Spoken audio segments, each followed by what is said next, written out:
జనవరి 24 శుక్రవారం రోజున ప్రగతిశీల Singareni contract workers union TUCI రాష్ట్ర రెండవ మహాసభ ప్రచారాన్ని గోదావరికని పట్టణంలో వివిధ కాంట్రాక్టర్ సెక్షన్స్ లో నిర్వహించడం జరిగింది. ఈ సందర్భంగా పీఎస్సీడబ్ల్యూ రాష్ట్ర ప్రధాన కార్యదర్శి తోకల రమేష్ హాజరై మాట్లాడుతూ సింగరేణిలో కాంట్రాక్ట్ కార్మికుల హక్కుల కోసం వారి సౌకర్యాల కోసం గత 25 సంవత్సరాలుగా మన సంఘం అనేక పోరాటాలు అనేక సర్వేలు అనేక ఆధారాలు నిర్వహించింది.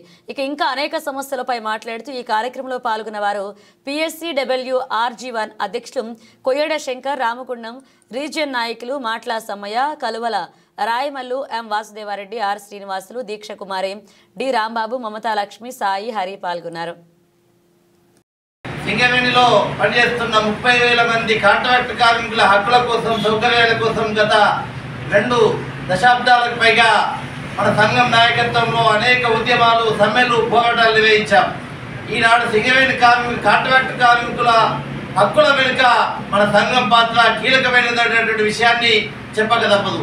ఈ క్రమంలోనే trade union centre of India నాయకత్వంలో ప్రగతిశీల సింగరేణి కాంట్రాక్ట్ వర్కర్స్ యూనియన్ తన రాష్ట్ర 2వ మహాసభను ఈ నెల 31వ తేదీన ఇల్లందు పోరాటాలకు ఉద్యమాలకు కేంద్రంగా ఉన్నటువంటి ఇల్లందు పట్టణంలో ఈ రాష్ట్ర 2వ మహాసభను జరుపుకోబోతున్నది.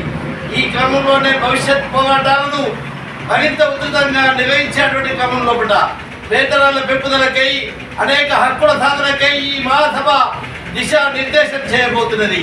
ఈ క్రమంలోనే జరుగుతున్నటువంటి రాష్ట్ర 2వ మహాసభకు సింగరేణి వ్యాప్తంగా అన్ని విభాగాల కాంట్రాక్ట్ కార్మికులంతా హాజరై ఈ నెల 31వ తేదీన ఇల్లందులో జరిగే రాష్ట్ర 2వ మహాసభను జయప్రదం చేయవలసిందిగా ప్రగతిశీల సింగరేణి కాంట్రాక్ట్